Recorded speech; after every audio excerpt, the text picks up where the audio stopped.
बिस्मिल्लाहिर्रहमानिर्रहीम। अस्सलाम वालेकुम दोस्तों, मैं फ़हीम अब्बास आपको खुश आमदीद कहता हूँ न्यूज़ कैफ़े में, और उम्मीद करता हूँ कि आप सब खैरियत से हैं और आज के दिन का एक अच्छा सा आगाज़ भी कर चुके हैं। आइए प्रोग्राम का आगाज़ करते हैं। आज हमने अपने प्रोग्राम में एक बहुत ही अहम मौजू का इंतखाब किया है, वो है गैर कानूनी अमारात। शहर कायद में ख़ास तौर पे गैर कानूनी अमारात की भरमार।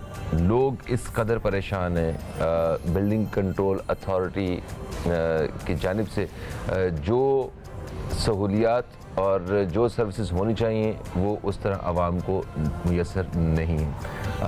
इसी हवाले से आज हम अपने प्रोग्राम में बात करेंगे कि एक्चुअली ये गैर कानूनी अमारात होती क्या है और इस पर एक शहर में तो किस तरह काबू पाया जा सकता है, जो और इसके बहुत ज़्यादा गैर कानूनी अमारात होने की वजह से क्या क्या मसाइल पैदा हो रहे हैं।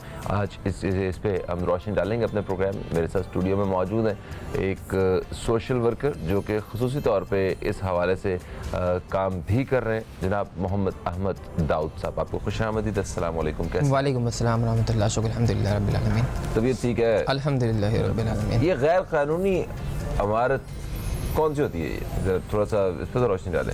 बिस्मिल्लाहिर्रहमानिर्रहीम। असल में शहर कायद में हम मुसलसल इस बात को लेके चलते रहे हैं और हर जगह पे हमने इस चीज़ को हाईलाइट किया है कि शहर कायद में इस वक्त 80% गैर कानूनी तामीरात का सिलसिला जारी है और सिंध बिल्डिंग कंट्रोल अथॉरिटी की राशि अफसरान की सरपरस्ती में गैर कानूनी तामीरात की जा रही हैं। अच्छा, होती कौन सी बिल्डिंग? कौन सी? अच्छा, ये बिल्डिंग ये होती हैं कि आपने रेजिडेंशियल पर कमर्शियल एक्टिविटी शुरू कर दी, कमर्शियल पर रेजिडेंशियल एक्टिविटी शुरू कर दी। यानी कि आपका एक प्लॉट है जिस पे आपने कमर्शियल एक्टिविटी आप कर सकते हो, उस पर आपको इजाज़त दी जाती है, लेकिन आप उसमें रेजिडेंशियल शुरू कर देते हैं। रेजिडेंशियल प्लॉट है, उस पर आपने कमर्शियल एक्टिविटी शुरू कर दी। अच्छा, इल्लीगल का एक और तरीक़ेकार ये है कि आपके पास ना नक्शा है, ना कोई चीज़ है, ना कोई डॉक्यूमेंट है, ज़मीन किसकी है, क्या है, कोई पता नहीं है। आपका नाकिस मटेरियल का इस्तेमाल है, कंस्ट्रक्शन की जा रही है दबा कर। आपके सिर्फ आप बिल्डिंग कंट्रोल अथॉरिटी को पैसे दें, रिश्वत दें। हर इलाके का अलग अलग रेट है, मिनिमम से मिनिमम फीस होती होगी। रिश्वत फ़ीस तो हमारे यहाँ पे ली नहीं जाती ना। फ़ीस तो हमारी अगर मिसाल के तौर पर 50,000 रुपये है तो वो 50,000 रुपये तो सिर्फ दिखावे की हद तक फ़ीस होती है, वो सिर्फ डॉक्यूमेंटेशन की हद तक होती है, लेकिन वो भी उस सूरत में होगी जब आपके पास ओरिजिनल कागजात होंगे, डॉक्यूमेंट्स होंगे ज़मीन के। लेकिन हमारे पास तो ओरिजिनल डॉक्यूमेंट्स ही नहीं होते। कोई बंदा आता है, ज़मीन सौदा किया, बिल्डर आता है, उसने ज़मीन ले ली, परचेज़ कर ली, इसके बाद उसने तामीरात का आगाज़ कर दिया, वो डॉक्यूमेंटेशन क्लियर होते तो और हमारे गवर्नमेंट डिपार्टमेंट का भी तो हाल ये है ना, किसी इदारे में हम जाते हैं तो अगर कोई काम 1 महीने के अंदर होने का है तो इल्ला माशाल्लाह 1 साल तक तो उसके कागजात फाइल साहब की टेबल पे लगी रहती है, जब तक उनको एक मिठाई का डब्बा ना पहुँचे, यानी कि रिश्वत की सूरत में।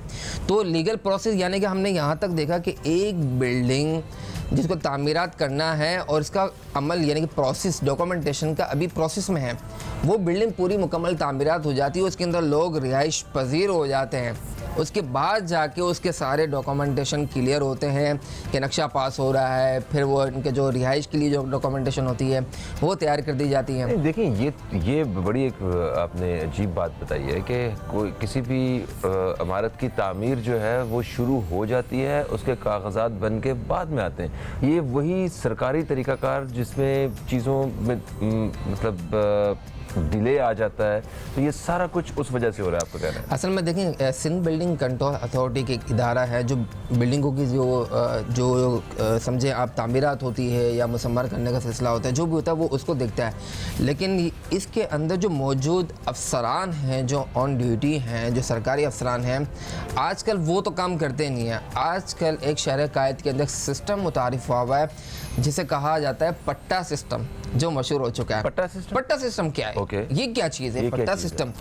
हम जब पूछते हैं भाई पट्टा सिस्टम है क्या, अगर कि सरकारी अफसर के बाहर नहीं जाना, हमने डायरेक्टर के बाहर नहीं जाना, डिप्टी डायरेक्टर के बाहर नहीं, भाई पट्टा सिस्टम ये है कि शहर के हर इलाके में, हर टाउन में एक ख़ास बंदा मौजूद है। वो ख़ास बंदा कौन है? वो सियासी जमात की सरपरस्ती में काम करने वाला बंदा है, वो सरकारी एम्प्लॉय नहीं है, प्राइवेट पर्सन है। मिसाल के तौर पर मैं हूँ प्राइवेट पर्सन, मैं सरकारी नौकर नहीं हूँ, मैं प्राइवेट पर्सन हूँ। मैंने एक टाउन ले लिया कि डिस्ट्रिक्ट सेंट्रल में, डिस्ट्रिक्ट ईस्ट में या डिस्ट्रिक्ट साउथ के अंदर मुझे तामीरात करानी है, तो अब सरकारी अफसर के पास अगर वो बिल्डर जाता है, सबसे पहले ये आवाज़ आती है, फुला बंदे से आपने रब्ता किया, अब एक शहर में इस वक्त एक नाम मौजूद है, मिनिस्टर का खास बंदा है फैसल मेमन। भाई कौन है बंदा? ये प्राइवेट पर्सन है, कोई सरकारी मुलाजिम नहीं है। पूरी बिल्डिंग कंट्रोल अथॉरिटी उसकी बात सुनती है। यानी कि अगर आपने ये किसी एक इलाके में या नहीं, पूरे शहर कायद में अच्छा, एक ओके। सिस्टम मुतारिफ हुआ है फैसल मेमन भाई, पूरी हर जगह मशहूर है। उनसे रब्ता हुआ है, किसी जगह पे बिल्डिंग पे ऑपरेशन करने भी नहीं चाहते अगर बिल्डिंग कंट्रोल के लोग, तो वो बिल्डर कहता है कि भाई फैसल मेमन के पास ये सिस्टम है पूरा। कौन है भाई फैसल सिस्टम? कौन है आखिर? उससे पहुंचाया जाता है बिल्डिंग कंट्रोल अथॉरिटी उस शख्स की निशानदेही के ऊपर। मिसाल के तौर पर वो वर्क करता है कि अगर बिल्डिंग को डेमोलिश करना है तभी वो करेगा, बिल्डिंग पे ऑपरेशन करना है, बिल्डिंग अगर इलीगल बन रही है उसमें आंखें बंद करनी है, तो जब तक सिस्टम पट्टा सिस्टम आपको आवाज़ नहीं लगाएगा, जब तक आप शहर काज में ना काम कर सकते हैं, ना बेच सकते हैं, ना खरीदो फर्द कर सकते हैं। सही है। अच्छा ये ओके। अच्छा अभी हालिया मूसा कॉलोनी, मूसा कॉलोनी में जो भी वाकया हुआ हालिया 2-3 रोज़ कबल जो हुआ, अब ये बिल्डिंग क्या थी?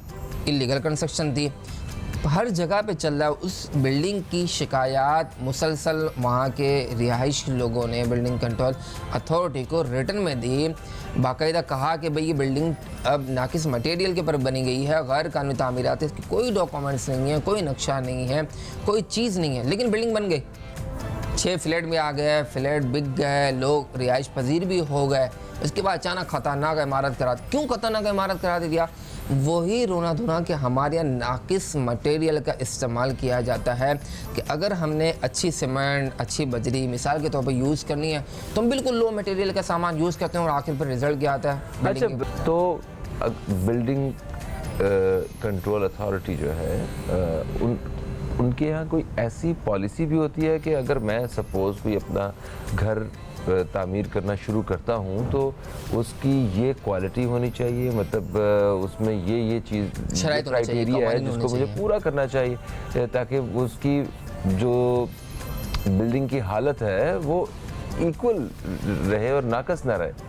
देखिए जी, बिल्डिंग कंट्रोल अथॉरिटी की तरफ से एक कानून है जो अगर नाकिस मटेरियल के हवाले से बातचीत आप करें, मटेरियल लेबोरेटरी टेस्ट किया जाता है कि आया कि ये जो मटेरियल यूज़ किया जा रहा है बिल्डिंग के अंदर वो हमारे काम का है या नहीं है, वो बिल्कुल नाकिस तो नहीं है। कहीं पता चला भाई हालिया कोई छोटी मोटी बारिश हो गई, कोई किसी बिल्डर ने जनाब ऐसे बिल्कुल लो मटेरियल, बिल्कुल लो मटेरियल उसने, आप मिसाल के तौर पर अगर आप उसको 10 लाख रुपए का एस्टीमेट आ रहा है कि पूरी बिल्डिंग खड़ी करनी है, अव्वल तो आता नहीं है, बात सपोज कर रहे हैं या एक फ्लोर पे बात कर रहे हैं, तो अब वो उसको एक आधा आ जाएगा, 5 लाख रुपए उसको खर्च करना पड़ जाएगा। तो वो लेकिन 5 लाख रुपए खर्च करता है, मटेरियल गलत इस्तेमाल करता है, लो मटेरियल यूज़ करता है, तो फिर आगे जाकर रिजल्ट क्या आता है वो आपने 3 रोज़ कबल मूसा कॉलोनी बिल्डिंग में देख लिया। अच्छा अब होता यह है कि हमारे यहाँ बिल्डिंग कंट्रोल अथॉरिटी के कवानीन तो बहुत सारे हैं कि अगर आपने बिल्डिंग बनानी है तो ज़मीन से यहीं पे रुकिएगा, मैं एक चीज़ पूछता हुआ आगे चलना चाह रहा हूँ। क्या शहर में नाकस मटेरियल से तामीरात हो रही हैं? बिल्कुल हो रही हैं। और ये वो बिल्डर हजरात इस तरह का काम करते हैं या रहायशी खुद भी ये काम करते हैं? देखिए रिहायशियों को तो कोई ताल्लुक ही नहीं है ना, बिल्डर से ताल्लुक है। अगर देखिए बिल्डिंग बनाकर कर रहा है, अच्छा। देखें अपना घर अगर कोई खुद तामीर करेगा मिसाल के तौर पर, वो ऐसा क्यों करेगा? तो क्यों करेगा? हाँ, वो तो अच्छी चीज़ है यार, अल्लाह ना करे कि कल नुकसान हो जाता है, जिम्मेदार भी हम, नुकसान भी हमारा, कोई जानी नुकसान हो गया, हमारी फैमिली का नुकसान, तो कोई रिहायशी बंदा, अव्वल तो रिहाइश करने वाले लोग काम करते ही नहीं है, किसी का बेंगलोर होता है तो वो काम कर ले, लेकिन रेजिडेंशियल जो फ्लैट्स बनते हैं जिसे पोर्शन कहा जाता है, यानी कि बिल्डर्स जो बनाते हैं उसमें 100% नाकिस मटेरियल का इस्तेमाल किया जाता है। चंद लोग ऐसे होंगे जो अपना मटेरियल अच्छा यूज़ करते हैं और उनका नाम बना हुआ है कि भाई इनके प्रोजेक्ट्स अच्छे होते हैं, लो मटेरियल यूज़ नहीं करते हैं, चलते हैं। इमारत की अपनी एक उम्र भी होती है कि इस इतने साल के बाद जो है इस इमारत को गिरा देना चाहिए या ये रहने के काबिल नहीं रखनी चाहिए? नहीं, इमारत की उम्र तो हमारे यहाँ वैसे उमूमी तौर पर देखी जाती है 40 साल, 45 साल, 50 साल, लेकिन होता यह है कि अक्सर बेशतर हमारे जो सिंध बिल्डिंग कंट्रोल अथॉरिटी जो इदारा है वो टोटल काम करता है रिश्वत के ऊपर। अगर एक बात है, आप ये देखें कि हेरिटेज बिल्डिंग को गिराना कानूनी तौर पर जुर्म है, आसार कदीमा है, ठीक है। अब ओल्ड सिटी एरिया के अंदर बहुत सारी हेरिटेज बिल्डिंगें हैं जो पीले पत्थर पे बनी गई हैं ब्रिटिश दौर की, ठीक है। वो बिल्डिंगें टोटल डेमोलिश कर दी गई हैं, उनका नामो निशान तक नहीं है। उस बिल्डिंग के ऊपर गैर कानूनी तामीरात भी हो चुकी हैं, उस पर लोग रिहाइश पजीर भी हो गए। ये कैसे हो गया? ये ऐसे हो गया। अब 2 डिपार्टमेंट आ गए, सिंध बिल्डिंग कंट्रोल अथॉरिटी का डिपार्टमेंट आ गया और एक हेरिटेज डिपार्टमेंट जो इसको देखता है, हेड कर रहा है। ताकि कोई चीज़ गलत होती है तो उसको वो रोक सके। लेकिन वो भी रोकने को तैयार नहीं है। हर जगह गेम चल रहा है पैसे का। आपने जब टेबल पे पैसा रखे, वो हर इलाके का रेट दिया हुआ है कि आपने काम कर। रेंट फ्री एक जगह होती हैं जो गवर्नमेंट की होती हैं, जिस पर लीज नहीं हो सकती। ठीक है। ऑल टाउन मिसाल डिस्ट्रिक्ट साउथ के अंदर ऑल टाउन लिहारी टाउन में अक्सर बेशतर प्लॉट रेंट फ्री है। खारदा मीठा था तो टोटल रेंट फ्री है। अब रेंट फ्री क्या है? रेंट फ्री के ऊपर कोई प्रॉपर्टी की लीज नहीं हो सकती, सेल डीड नहीं हो सकती, सब लीज नहीं हो सकती और इसके ऊपर आप तामीरात भी नहीं कर सकते। हाँ, अब अच्छा। ऐसा मिसाल के तौर पर कोई आपको कोई नुकसान होता है, छत गिर गई मिसाल, इसको रिपेयर करना एक ये अलग टॉपिक है। लेकिन बिल्डिंग डेमोलिश कर दो, बिल्डिंग खड़ी कर दो, ऐसा कोई निज़ाम नहीं है। अब अगर हम कानूनी तरीके से कोई चीज़ को हम करने के लिए जाते हैं तो हम ज़मीन से लेकर बिल्डिंग के लास्ट फ्लोर यानी कि आप पूरा मुकम्मल फ्लैट रेडी होने तक कानूनी प्रोसेस मौजूद हैं, लेकिन उसको कोई फॉलोअप करता नहीं है। उसकी वजह यह है कि पैसे ठीक ठाक मांगे जाते हैं और काम को डिले किया जाता है।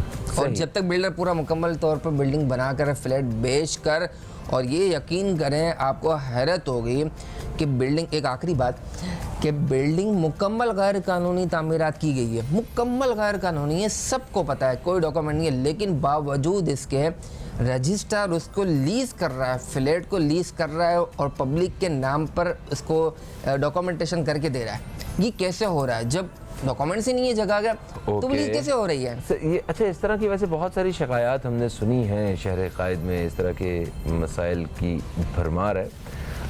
जो सबसे बड़ा मसला एक तो एक किसी इमारत की सेहत के हवाले से होता है कि वो गिरने वाली होती है, नाकस मटेरियल होता है। ये तो एक बहुत मेजर इशू है, इसके ऊपर फौरी तौर पर काम होने की ज़रूरत है। मगर इसी के साथ साथ जो बहुत बड़े पैमाने पे मसला देखा जाता है वो ये है कि एक जगह पे, एक इलाका है, वहाँ पे 3 मंजिला इमारत बनाने की इजाज़त है। मिसाल के तौर पर बात कर, वहाँ पे 3 की जगह 6 मंजिला इमारत बना दी गई है। अच्छा, और ऐसा नहीं है कि वो जिन लोगों का प्लॉट था, वो 3 फैमिलीज रह रही थी, वो खुद ही उन्होंने 3 फिर उन्होंने ऊपर बना के बच्चों की शादियां कर दी। ऐसा वो वाला सिस्टम नहीं है यहाँ पे। ये कोई एक साहब आते हैं, वो घर देखते हैं एक मोहल्ले में, कॉलोनी में, वो कहते हैं ये मैं ख़रीद रहा हूँ, वो उनसे ख़रीद लेते हैं और उसके ऊपर कंस्ट्रक्शन शुरू कर देते हैं। वो कंस्ट्रक्शन शुरू करते हैं, उसके 6 फ्लोर बनते हैं, हर फ्लोर में 2-2 अपार्टमेंट बनते हैं और उसके बाद वो सारा कुछ सेल कर देते हैं। तो जहाँ पे 3 मंजिला की इजाज़त है या 2 मंजिला इमारत की इजाज़त है, वहाँ पे 6 मंजिला छुप के तो नहीं बन सकता। वो तो दूर से नजर आ रहा है कि भाई यहाँ पे ये गैर कानूनी इमारत बनी हुई है। देखें, जो गैर कानूनी तामीरात, फ्लोर चढ़ना, फ्लोर की तामीरात, ये कोई एक दिन 24 घंटे का गेम नहीं कि जादू की छड़ी घुमाओ और ये फ्लैट रेडी हो गया, पब्लिक आ गई। और मैं और आप अगर अपने घर के बाहर रेत मिट्टी की एक रेडी गिरवाए ना, तो पुलिस वाली गाड़ी आ जाएगी कि हेलो भाई, ये आपने किसकी इजाजत से ये रखवाया? 100 सवालात कर लेंगे जब तक उनको 100-200 रुपए नहीं देंगे, जब तक वो नहीं जाते। तो एक बात है, क्या है ये? ठीक है, एक मैं आपको मिसाल दे रहा हूँ कि जमशेद क्वार्टर बहुत मशहूर इलाका है, कायद आज़म बाज़ार के अतराफ़ के इलाका, ठीक है। वो उसके अंदर एक अराउंड दी 1.5 किलोमीटर तकरीबन बनता है वो, तकरीबन उसके अतराफ़ 1.5 किलोमीटर के अंदर आप हाई राइज बिल्डिंग नहीं बना। हाई राइज से मुराद ये नहीं कि आप 26-25 फ्लोर चढ़ा दें, ऐसा नहीं, यानी कि आप 2 फ्लोर से ऊपर नहीं जा सकते, यानी कि कायद आज़म के मज़ार से ऊपर बिल्डिंग नहीं होनी चाहिए उस अतराफ, उस इलाके में, ठीक है। लेकिन आप जाएं, लेकिन वो बिल्डिंगें बन रही है, 4-4 मंजिला, जमशेद क्वार्टर के अंदर 4 मंजिला, 5 मंजिला इमारतें बन रही हैं। किसकी पुष्ट बनाई है? और वो तो प्लॉट भी छोटे छोटे होते हैं, छोटे छोटे प्लॉट है, 120 गज, 240 गज, उसके अंदर 4-4 मंजिला, 5-5 मंजिला इमारत बन रही है। तो अब जब मैं सिंध बिल्डिंग कंट्रोल अथॉरिटी से बात करते हैं कि भाई ये तो कानूनी जुर्म है, लेकिन वो कोई तवज्जो देते नहीं है। हम एक जगह पे बैठे बैठे वो आंखें बंद वो कीमिया उन्होंने, या देखें उस इलाके का रेट जो पर फ्लोर का जो चलता है ना, वो चलता है 35 से 40 लाख रुपए। ये सिर्फ SBC का है। और इसके अलावा नीचे के जो इंस्पेक्टर्स हैं, नीचे जो काम करने वाला अमला है, वो अलग आता है, वो अलग बिल्डर से लेके जाता है और अगर कोई मिसाल के तौर पर अगर मैं वहाँ का रेजिडेंशियल हूँ, वहाँ का रिहायशी हूँ, अगर मैं वहाँ पे शिकायत देता हूँ तो पहली तो बात ये है कि मेरी शिकायत को सीगा रास में ही नहीं रखा जाता, मेरी सारी डिटेल बिल्डर को फराहम कर दी जाती है कि भाई फला बंदे ने शिकायत दी, उसका ये नंबर है भाई, ये नामा है हमारे, पहुँच जाओ इसके बाद घर पे लेकर। अच्छा बिल्डर फिर वो उससे कांटेक्ट कर लेता है या तो उसको पैसे की ऑफर करता है, वो कहते हैं जाने दो खैर है। नहीं शरीफ तो हम वो दौड़ चली गया है लाइव में। अच्छा मसला ये है कि अब बिल्डर वो सारी चीज़ें कांटेक्ट करता है उस बंदे से, या तो पैसे की ऑफर करता है या उसको डराता है, धमकाता है। अच्छा अब वो पेपर लीक कैसे हुआ? जब गवर्नमेंट के इदारे के अंदर आपकी शिकायत गई है तो व्हाट्सअप कैसे चले गया? आप यकीन करें विद इन 5 to 10 मिनट, यानी कि बिल्डिंग कंट्रोल अथॉरिटी के आप उस डिस्ट्रिक्ट ऑफिस के अंदर गए, वो देखेगा कहाँ गए है भाई, उसने तस्वीर खींची, वो अपने मुतालिका डायरेक्टर, डिप्टी डायरेक्टर या असिस्टेंट डायरेक्टर को बोलेगा भाई यहाँ की कंप्लेंट आई है, वो फला बंदे ने की है, बोलेगा यार व्हाट्सअप उस बिल्डर तक पहुँच जाएगा विद इन 5 to 10 मिनट, वो उस बंदे से रब्ता भी कर लेगा 1-1.5 घंटे को, भाई हमने कंप्लेंट की है, उस शिकायत पर अमल नहीं होगा। ये बताइए कि ये जो खराबियाँ हैं इनको दूर कैसे किया जा सकता है? ठीक है, हम बहुत आगे आ चुके हुए हैं, बहुत ज़्यादा जो है वो चीज़ें बिगड़ चुकी हुई हैं, करप्ट हो गई हुई हैं, इदारा जो है वो ख़राब हो गया हुआ है, इदारे की साख जो है वो मुतासिर हो चुकी हुई है। और मुझे पूरा यकीन है कि जहाँ इस इदारे में वो करप्ट अफसरान मौजूद हैं, वहीं पे बड़े ईमानदार और काबिल लोग भी मौजूद होंगे। ऐसा ही है। तो इस पूरे निज़ाम को बेहतर कैसे किया जा सकता है? कौन करेगा? वो किसकी जिम्मेदारी है? थोड़ी सी इस पर तो रोशनी डालें। सबसे पहले तो ये मैं आप लोगों के टीवी चैनल्स को अप्रिशिएट करता हूँ कि आपने इस मसले को उजागर किया और पब्लिक में अवेयरनेस पैदा करने के लिए ये हमारा इस वक्त शो चल रहा है, जिसमें हम सारी चीज़ें बता रहे हैं, पब्लिक को बता रहे हैं कि जिस तरह गैर कानूनी तामीरात से आप किस तरह बचें और क्या क्या मसाइल आप का सामना करना पड़ सकता है आपको। देखें सिंध बिल्डिंग कंट्रोल अथॉरिटी, जैसे आपने कहा कि जहाँ चंद काली भेड़ी होती हैं वहाँ अच्छे लोग भी होते हैं, 5 उंगलियाँ बराबर नहीं होती है, तो ऐसा ही है कि चंद अफसरान ऐसे हैं जो काम करना चाहते हैं और वाकई वो ऑपरेशन करना चाहते हैं, इस सिलसिले की रोकथाम के लिए इक़दाम करना चाहते हैं, लेकिन सियासी पुष्टपनाही और करप्ट तरीन लोगों ने जो बिल्डिंग कंट्रोल पे कब्ज़ा कर लिया है उनसे मुकाबला कर नहीं सकते। अब ऐसी सूरत में ये होना चाहिए कि हमारी जो सिंध गवर्नमेंट है, सिंध हुकूमत है, उनके मिनिस्टर्स हैं, वज़ीर आला साहब हैं या हमारी वफाकी हुकूमत है, वफाक भी कराची को टोटल ऐसा लगता है कि इग्नोर कर रही है। एक ऐसा इशू सिर्फ लगता ही है कि गैर कानूनी तामीरात बिल्डिंग बनने के लोग पैसा कमा रहे हैं, नहीं है, ऐसा नहीं है। हरगिज़ बिल्डिंग में रहने वाले लोगों की एक एक जान कीमती है। जिस घर से लोग मरते हैं उसको पता होता है। हमारे लोगों के अंदर शायद शर्म ख़त्म हो चुकी है। अब यकीन करें, अफसोस का मकाम है, मूसा कॉलोनी के अंदर बिल्डिंग गिर गई, मलबा रखा हुआ है, लोग वहाँ पे काम कर रहे हैं, इमदादियाँ फलाही इदारे काम कर रहे हैं, दूसरे लोग जो शहरी हैं जो अक्सर बेशतर आगे आ जाते हैं। और हमारे शहर के लोगों की ये भी खासियत है कि कोई बंदा फंसता है, मुश्किल में आता है, तो वो फौरी तौर पर मैदान में उतर जाते हैं और कहते हैं यार उनकी मदद करो, पानी लेके पहुँच जाते हैं, खाना XYZ। कराची के लोगों को तो ये मशहूर है और ऐसे लोगों को हम अप्रिशिएट करते हैं। पूरे पाकिस्तान में स्पेशली आफत आई सब पहुँच गए वहाँ पे। सही, स्पेशली जो कराची मतलब जो देखा गया है सबसे आगे होता है। अब यकीन करें वहाँ बिल्डिंग गिरी है और एक वाक़या हुआ है, जिनके घर होंगे, जिनके लाखों रुपए लगे होंगे और फैमिलियाँ दर बदर हो चुकी हैं, उनके पास घर नहीं है। हमारे वहीं चंद ऐसे लोग बेवकूफ़ाना हरकत करते हैं, वो सोशल मीडिया के लिए अपनी वीडियो बनाते हैं, एंटरटेनमेंट कर रहे हैं भाई, और वहाँ पे लेके शुरू हो गए भाई ये बिल्डिंग गिर गई, क्यों गिर गई, कैसे गिरी, क्या हुआ। वहाँ गाड़ियाँ रोक कर वीडियो तस्वीर बनाई जा रही हैं, अपनी सेल्फियाँ ली जा रही हैं और फिर फेसबुक पर अपलोड हमने देखा, फेसबुक पर लगाई हुई हैं, सोशल मीडिया पर लगाई हुई कि भाई ये तस्वीरें हैं, हम फलां जगह का विजिट कर आए। तो ये कोई मकाम है हमारे लिए। ये किसी पे मुसीबत आई हुई है, आपको अपनी सेल्फियाँ सूझी हुई, सोशल मीडिया के अकाउंट जो है ना उनके पेट भरने के लिए आप कंटेंट क्रिएट कर रहे हैं, दिस इज़ रॉन्ग। अच्छा, हम इस इदारे की बेहतरी के लिए मतलब क्या रास्ता देख रहे थे, ज़रा उस पर रोशनी डालें। सिंध गवर्नमेंट को जिम्मेदारी, सिंध गवर्नमेंट को सबसे पहले चाहिए कि जो लोग आपकी ही जमात के अंदर जो सियासी लोग हैं, मिनिस्टर्स हैं, जो सरपरस्ती कर रहे हैं करप्ट लोगों की और गैर कानूनी तामीरात करवा रहे हैं भारी रिश्वत के एवज़, उन लोगों को हटाया जाए और एक अच्छा निज़ाम मुतारिफ़ किया जाए कि जिससे गैर कानूनी तामीरात की रोकथाम की जाए। वफाक को भी इसके अंदर चीज़ें देखनी चाहिए और इंटरफेयर करना चाहिए। या हमारी जो भी इदारे हैं जो ये इस मसले के अहम इशू पे जो हम जो बातचीत कर रहे हैं उसके हल के लिए जो काम कर सकते हैं उनको मैदान में आना चाहिए। और गैर कानूनी तामीरात पब्लिक अवेयरनेस के लिए पब्लिक को कैसे पता चले कि गैर कानूनी तामीरात है। इस तरह कोई आप अवेयरनेस के प्रोग्राम चलाएं, कंपेन चलाएं, कि कॉन्टैक्ट नंबर दें, टेलीफोन नंबर दें, व्हाट्सअप नंबर दें, जदीद टेक्नोलॉजी हर चीज़ आपको पता चलती है। कंप्यूटर पर निज़ाम आप मुतारिफ करा दें कि उसके अंदर हमने प्लॉट नंबर डाला, ये बिल्डिंग का एड्रेस डाला, कुछ भी डिजिटल नहीं है, कोई चीज़ नहीं है हमारे पास कि बिल्डिंग किसके नाम पर है, प्लॉट किसके नाम पर है। एक निज़ाम आया था जिसके अंदर आपने पुराने जितने प्लॉट्स हैं उसकी डिटेल मौजूद है कि भाई ये फ़लाँ बंदे के नाम पर है, फ़लाँ बंदे के नाम है, लेकिन वो भी एक ये टेम्प्रेरी हमारे पे सारे काम होते हैं। इसके बाद फिर वो एक हफ़्ता, एक महीना, 1.5 महीना, 2 महीने चलता है, इसके बाद बंद हो जाता है। अब पब्लिक को पता नहीं होता, पब्लिक की रसाई नहीं होती है कि गैर कानूनी तामीरात लीगल इलीगल है। पता चला भाई एंड में फैसला आ जाता है अदालत का कि भाई ये टोटल इलीगल है।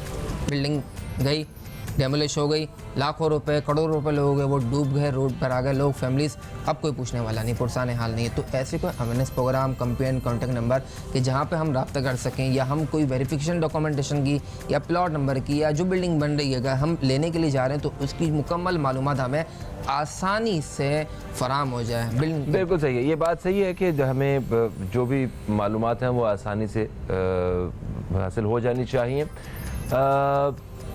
हम बात कर रहे थे ना कि किसी एक ऐसी आबादी में जहाँ पे एक ख़ास मतलब हद तक मतलब कंस्ट्रक्शन करने की इजाज़त है कि आप 3 मंजिला इमारत बना सकते हैं, 2 मंजिला या 4 मंजिला बना सकते हैं। वहाँ पे 6, 7, 8 मंजिला इमारत बना के जो गैर कानूनी काम एक बिल्डर कर रहा है, जो वहाँ पे उतना ही बड़ा जो है ना गैर कानूनी काम हम आवाम भी कर रहे हैं, क्योंकि बिल्डर अपना ये सारा सामान बेच के निकल जाता है वहाँ से। तो जो ख़रीदने वाला है, ठीक है, उसकी कितनी बड़ी गलती है कि उसने अपनी सारी जमाशुदा पूंजी सिर्फ इसलिए वहाँ पे लगा दी कि उसको कोई 10 लाख 15 लाख रुपए एक चीज़ सस्ती मिल रही है। हम लोग अपनी कोई देखें ना, हम कोई एक बड़ी अजीब सी मिसाल थी, मैंने वो अपना सोशल मीडिया पे देखी कि खरबूजे लेने होते हैं ना तो सिर्फ 1 किलो खरबूजे के लिए पूरी रेडी सूंघ लेते हैं बैठे बैठे ये लोग, कटवा के चेक करते हैं, निकलवाते हैं कि और जहाँ सारी जिंदगी की जमा पूंजी लगानी है वहाँ पे आपको जो है ना कोई आपने इतना बड़ा रिस्क ले लिया, कितनी गलत बात है। असल में देखें अवाम का कसूर ज़रूर है, लेकिन मसला यही है ना कि हमारी रसाई नहीं है। हम मालूमात कैसे लें, अवाम को कैसे पता चले।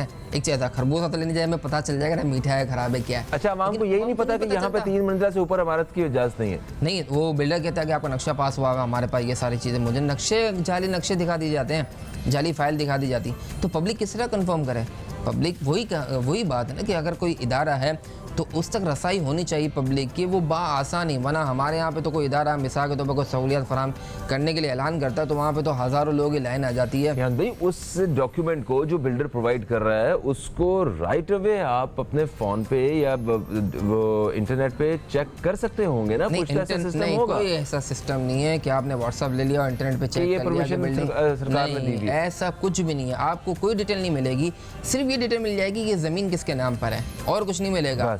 और बिल्डर तो अपने नाम पे ज़मीन अक्सर फरिश्ता कराता ही नहीं है, वो तो रहने देता है, जाने दे भाई किसी के नाम पर भी है, बस वो सौदा कर लेता है, बिल्डिंग बना देता है। यहाँ टोटल काम जो हो रहा है वो रिश्वत के ऊपर है ना। मैं आपसे इतनी बात कह रहा हूँ कि टोटल बिल्डिंग इलीगल है और लीज हो जाती है, रजिस्टर सब लीजें कर देता है और फ्लैट नाम पे कर देता है, ऑनरशिप कर देता है। तो कैसे कर देता है, डॉक्यूमेंट से नहीं होते। वज़ीर-ए-आज़म पाकिस्तान से अगर आप कोई अपील करें इस हवाले से एक शहर कायद की नुमाइंदगी करते हुए, तो वो क्या होगी?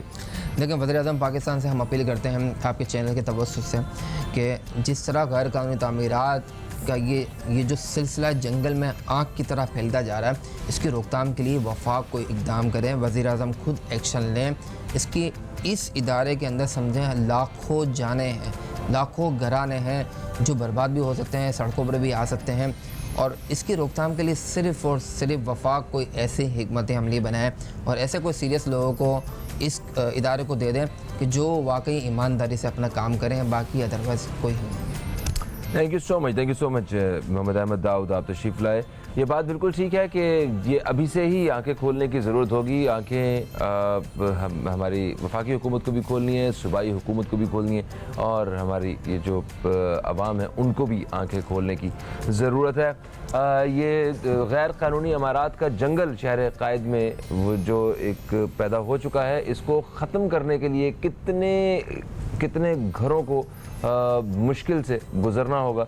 और ये सिलसिला यहाँ पे रुकता नहीं है, आज और इस वक्त भी ये सारा निज़ाम उसी तरह से गैर कानूनी तरीके से चल रहा है। इसको आगे बढ़ने से रोकना होगा, हमें सबको अपना रोल प्ले करना होगा। फ़हीम अब्बास को न्यूज़ कैफ़े की टीम को दें इजाज़त, आपसे इंशाल्लाह फिर मुलाकात होगी, तब तक के लिए खुदा हाफिज़। पाकिस्तान जिंदाबाद।